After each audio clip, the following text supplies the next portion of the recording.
Good evening, UMass, and welcome inside the broadcast studio at UVC TV 19 in the Student Union. I'm your host, Xander Manning, and this is UMass Sports Weekly. We're back after a week-long hiatus, but we've got some exciting sports to talk about this week. First off, we'll be talking to Tim Sirota about the first stage of UMass hockey's best weekend since 2015. Tim made the trip up to Schenectady for the Minutemen's matchup with Union College, and we'll talk about how they fared Friday night. Then, we'll be talking with Ryan Beaton, who was at the final stage of this weekend's hockey shenanigans. Ryan was there, and he'll talk about how the team fared against American International College, aka AIC. Finally, we'll be discussing some men's soccer with Justin McCagnon. How did the Minutemen face against A10 foe Duquesne, and maybe against LaSalle? We'll find out. This and more is coming up right after this. Don't even think about changing that channel. We've got a great show on tap for you. Grab a beer, no pun intended, or water/Gatorade if you're underage. Of course, we don't promote underage drinking here at UMass Sports Weekly. Regardless, sit back, relax, and enjoy the show. This is UMass Sports Weekly.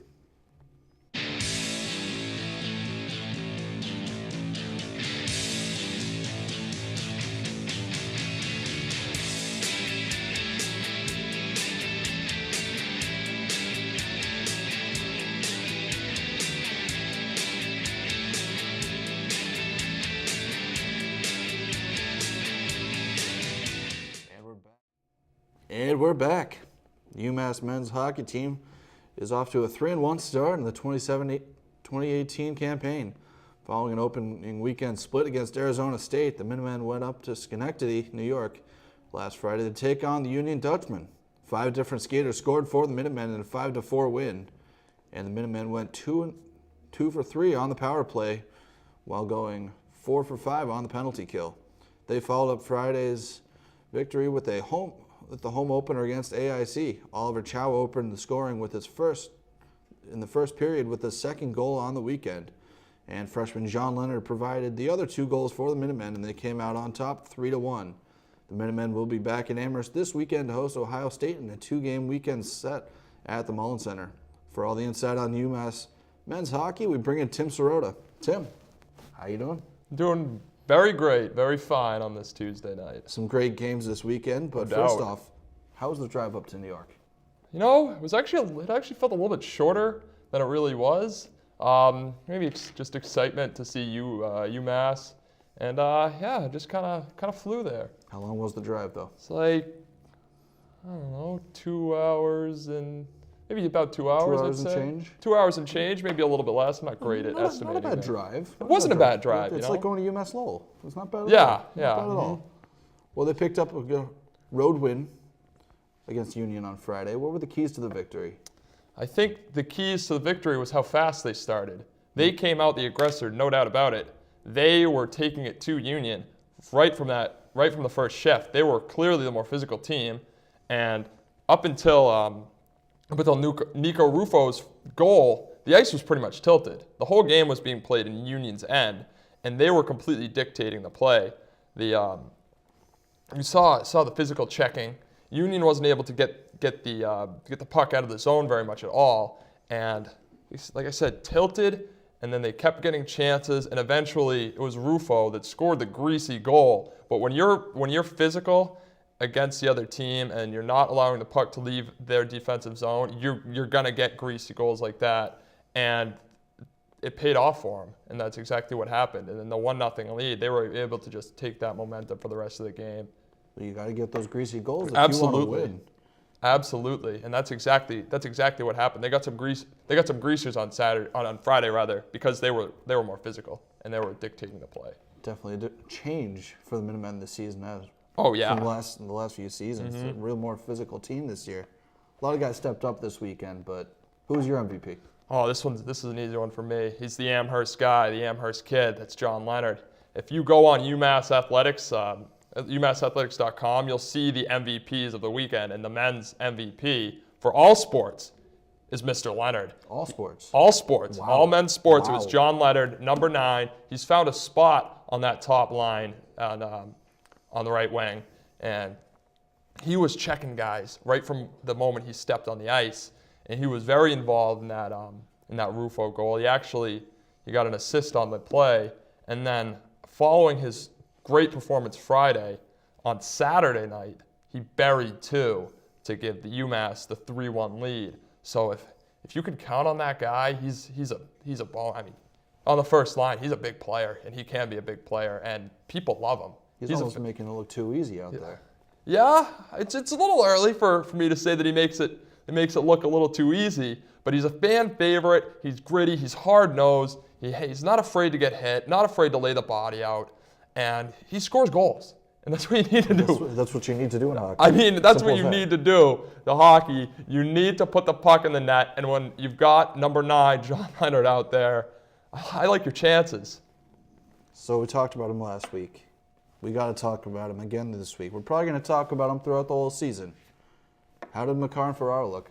Makar and Ferraro, I'll say especially Mario Ferraro, he looked excellent. He looked like he was the best defenseman out there, maybe even the best player out there. Really? It was one-on-one matchups, Union skaters, they just had no answer for him because he's such a good skater, and that he'd be able to sort of reach guys that most defensemen wouldn't, and just based on his stick skills and his physicality, no one could really get past him. He was almost like, I'm trying to think of how he would be, but he was just a really solid defenseman. Yeah. There's no real other way to saying that. Union didn't generate very much offense throughout the game, and Mario Ferraro, if you're a UMass fan, you are comfortable when that guy's on the ice. And Cale Makar too. In the third period against Union, when they were on the power play, big point of the game, could have been a changing point. Makar made a huge block of a shot. And is that something that you see from a number 4 overall pick who's only going to be playing for the team for 1 year? Blocking a shot like that? I don't know. And that just proves that this guy wants to win.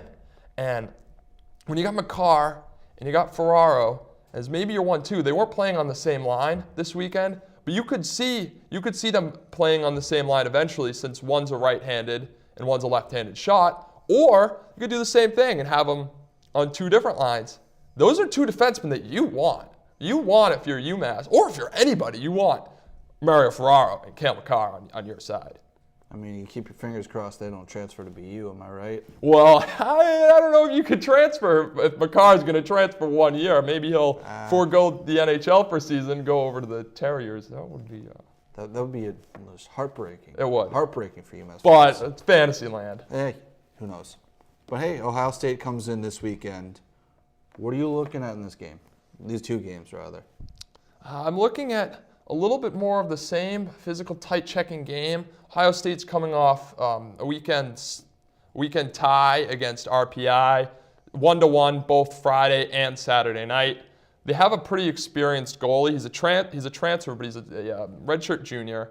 Sean Romeo. He's got a 9.24 save percentage on the season, 1.69 goals against. But who knows? If you play the way you did on Friday, tight, physical, in front of the net, battling, it's hard for a goalie to stop a greasy rebound. So if you have the momentum and the energy that you did on Friday against Union, you're gonna have some success. And even if Romeo stands on his head for the majority of the game, all you need is a couple bounces, because it's hockey. Hockey's a low-scoring game. Hockey's about bounces. It is. What's your pick? First, we'll start with Friday. How does Friday end up? Friday? What's the score? I'll give you. I'll give UMass a win. All right. What's the score? What's the score? They want to know the score. They want to know the score. The people at home want to know the score. 2-1. 2-1 UMass on Friday. I'll say 3-3 tie on Saturday. 3-3 tie. You heard it here first, folks. And I think that those results would make UMass hockey fans happy, because again, 5 wins last year. You already got 3 this year, so we're only looking up. Only looking up from here. Got to be happy with Carville this season. You have to be. You have to be. I mean, you're excited right now if you're a UMass fan. I'm excited just hearing about it.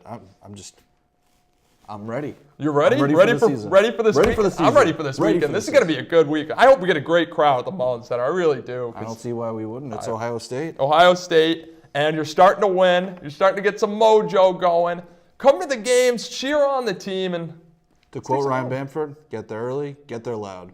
Thanks, Tim, for taking the time to talk to us. No problem. Next up, we have Ryan, who will be discussing Saturday's game against the AIC right after this. Don't even think about changing that channel.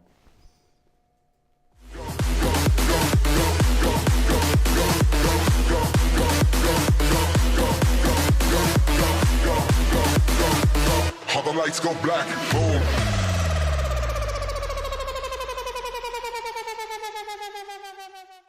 And we're back. I'm here with Ryan Beaton, who was at Saturday's game against the Yellow Jackets. Game definitely had a pretty long line of students getting into the student section before the game, wouldn't you say, Ryan? Absolutely. A lot of popularity around this team, but anyways, let's roll the tape with the highlights. It's UMass hockey versus the AIC Yellow Jackets. Both early round draft picks Cale Makar and Mario Ferraro were in the lineup. At the start of the game, UMass was 2-1-0, while the AIC Yellow Jackets were 0-3-1. First period action, Oliver Chow scored first. John Leonard and Mario Ferraro both earned an assist, Ferraro's third assist on the season. UMass up 1-0, controlling the puck in their zone. Leonard controls the puck, takes a wrist shot from the face-off circle. He scores, UMass goes up 2-0. Oliver Chow and the 4th overall draft pick, Cale Makar, were credited with the assist.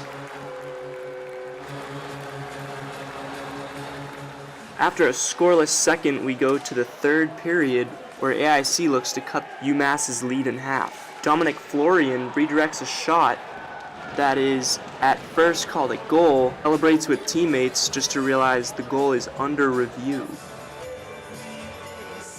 After video replay, the call on the ice stands 2-1. Already having a big game, John Leonard scoops up the puck at center ice, shoots, and scores, laying the dagger on AIC. Leonard's second goal of the game, he also had an assist. Leonard fired up. He knows he won the game with 2 minutes left to go. UMass up 3-1. AIC pulls the goalie. UMass takes a shot and just right of the post. Nevertheless, that seals the deal for UMass as they improve to 3-1-0. Looks like a pretty good win. What do you think? Yeah, I mean, we already had Tim recap the hockey season in general, but specifically on Saturday night against the AIC Yellow Jackets, this is a team that had to deal with back-to-back games coming off an exhausting 9-goal game against Union. The team looked slightly fatigued. Coach Carvel was quoted saying that the team's good. It's a good sign that the team, even if they don't bring their A game, their B game is good enough to win. And Carvel has such a high level of confidence in this team. Look for this group of predominantly young players to push past some regular fatigue levels that make other teams maybe not as strong. So, I mean, that's definitely huge if you can push through that tiredness. absolutely. Any team, it's crucial. But, of course, Tim talked about him. I'll ask you too. John Leonard had 2 goals against the AIC, 1 assist, 4 points on the weekend. What type of player is he looking like right now? Yeah, Leonard's becoming a key player. That's essentially how he's developing. It's clear that he's going to be a major role in this offense. He's a goal scorer. He had his hand in every goal, scoring 2 and then assisting in 1. He's from Amherst, Mass. You can hear the crowd get a little louder when they call his name. And you only have to think how comfortable he must be playing in his hometown with that kind of support. It's got to be a dream come true for him. Just playing in front of the home crowd. I heard he went to games when he was younger, but it's got to be great for him. Absolutely. Anyway, thanks, Ryan, for taking the time to talk to us. Up next, we have Justin. We'll be talking about some UMass men's soccer. I told you before, but I'll tell you again. Don't even think about changing that channel. Don't even think about it. We'll be talking with Justin, and that's up next. We'll be right back. And just like that, we're back. I'm here with Justin McCagnon, who was at men's soccer game on Saturday where he saw Minutemen defeat the Dukes of Duquesne, and they also defeated the Explorers of LaSalle this weekend. Justin, how you doing? I'm doing very well. Very, very happy with the past results of these past weeks with the soccer team. How could you not? They're rolling. Absolutely. I mean, for the fan base, it's definitely a shocker this year because, they're coming off a 5-13 season and they've already got 9 wins. And from the What, they perspective, have 5 losses? No, they had 5 wins last year and they had 13 losses last year. And they have 9 wins now, and it's shocking everyone because they got these division matchups, and for all intents and purposes, with the records of them, they can definitely pull out a couple wins with these 2 games. Hey, whatever helps the team be successful, I guess. But Absolutely. what was the big factor against the Dukes? Key factor definitely was defenseman Conrad Gorich. He was all over the game. He took out basically every ball that was kicked to him, and in doing so, Duquesne was not allowed any shots on goal. They were only allowed 2 in the first half, and he demolished. Actually, it's unfortunate because in the 40th minute he got injured. It was a calf injury, but I did talk to their goalie, and he's actually back in the roster, so All right. no worries for them there. Any status on Conrad? He going to be back next game? Yeah, he was actually in the LaSalle game, and then he will be in the rest of the games going into. Works for them. Anyways, what do you believe the problem really was for Duquesne? A major problem, and I think it's actually a serious problem for any soccer team at this point, injuries. For a first half, having both your goalies, both first and secondary goalies, go down with concussions is terrible. It was amazing, absolutely astonishing, folks. They both had corner kicks, they both went up for it, and they both got headbutted basically by the same people. And both of them were out. Both trainers had to come out, and they had to help him off the field because they were both severely loopy. You could say that. What do you do in that situation? Absolutely. They have a third goalie? Yeah, they had a third goalie that oh man. The reason they won that game 5-0 is because Duquesne's third goalie, which was a freshman, redshirt freshman that came in, had no idea what he was doing. To put it mildly, he didn't know what he was doing. You heard it here first from Justin. But UMass's record is 9-2-3 this season. Of course, you see the 5 non-wins. Big change from last season. But what do you think happens in the next 2 weeks for the Minutemen? Definitely some key matchups for them. They're coming in with a 3-0 record in conference matchups. They got some tough competition with Rhode Island having a perfect matchup in conference, as well as Fordham. The matchup against Rhode Island definitely will be very interesting. That is tomorrow, and we definitely think they can pull out a tie or maybe possibly a win if they definitely put their all into this. George Mason and Dayton, kind of like in the middle. Definitely teams that we can see a 3-1 type victory, a 4-1 type victory, because at this point their defense and offense have been completely stellar and they've been pushing it forward. And at the end of the season, actually, the key matchup is Fordham because they're at Fordham. It's a key matchup because they have the best record in their conference, and if they can pull out a win going into tournament play, it's a key morale booster for the whole team. Well, you stole the next question right out of my mouth. Those predictions, you heard them, folks. Thanks, Justin, for taking the time to talk to us tonight. And that'll do it for us here at UMass Sports Weekly. For all of us here, we say, first of all, we want a big shout out to Amanda, our producer in the other room, saying thank you for producing the show tonight, keeping us running. Thank you to Daryl Bishop, our faculty advisor, keeping the show running after all these years. And as I say every show, call up Greenfields, because that's a wrap. We'll be back next week, same time, same place, 6:30 p.m. here in the UVC TV studio, channel 19.1 on the UMass Cable Network. Follow us on Facebook, Twitter, and Periscope, Snapchat, whatever the heck else there is that we have. But that'll do it for us here at UMass Sports Weekly. Have a great week, UMass.